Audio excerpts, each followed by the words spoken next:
Modulation maniacs and filter freaks, what's up? It's Pete Thorn. Welcome to my studio. Hey, it's the Wampler TERRAFORM. This is a multi-modulation and filter pedal in an extremely compact package for as much as it does.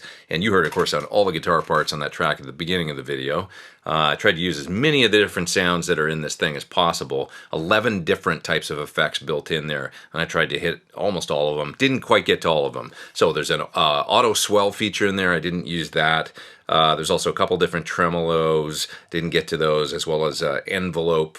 Sorry, I used the envelope follower, but there's an auto-wah. So I didn't use the auto-wah, but I did use the envelope follower. Now, a bunch of the other sounds I did use, so that's chorusing, flanging, phasing, univibe, rotary, and as I said, envelope follower actually, which was one of my favorite things that this pedal does.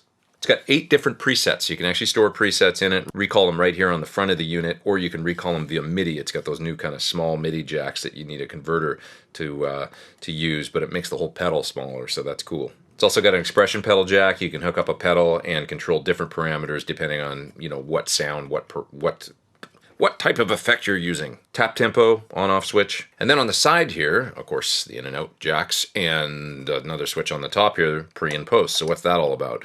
Well, you can use this pedal normal, just run mono into it, come mono out or stereo out maybe. It's also got a second stereo input, so if you want to run this after some stereo effects, you can go stereo straight through this thing. The coolest thing is that you can use it 4-cable method if you want to. So that means you can use some of the effects in this pre-distortion or in front of your amplifier, and then you can use some of the other effects maybe post your distortion pedals or maybe in the effects loop of an amplifier. So why would you want to do that? Well, there's certain effects in here like the univibe, the filter type effects, maybe the phaser. No hard and fast rules, but many times those will sound good up front, used in front of distortion and close to the front of your effects chain. And then there's other things like dimension, flanger, chorus, rotary. Those things tend to sound best later down the path in your chain or maybe in your amp's effects loop. So this pedal allows you to patch in 2 different signal paths, one for pre, one for post. And it takes standard 9-volt power, only uses 108 milliamps, which is pretty nice for a pedal like this that does what this one does. All right, let's get on with some sound examples. I'm going to solo a bunch of those parts from the song at the beginning of the video outside of the mix so you can clearly hear all the different killer sounds. Let's do it. It's the Wampler TERRAFORM.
Thanks for watching my video on the Wampler TERRAFORM. Modulations, filter effects galore, 11 different types of effects built in, all in a nice, compact, and reasonably priced pedal. It's like the size of an, I don't know, an XR flanger or something. It's tiny for the amount of stuff that it does. You can check it out further at that website that you see there on your screen. Hey, please hit subscribe if you haven't. Hit the thumbs up if you dug the video. I'd really appreciate it. Come back and see me for more videos real soon. I am Pete Thorn. Take care.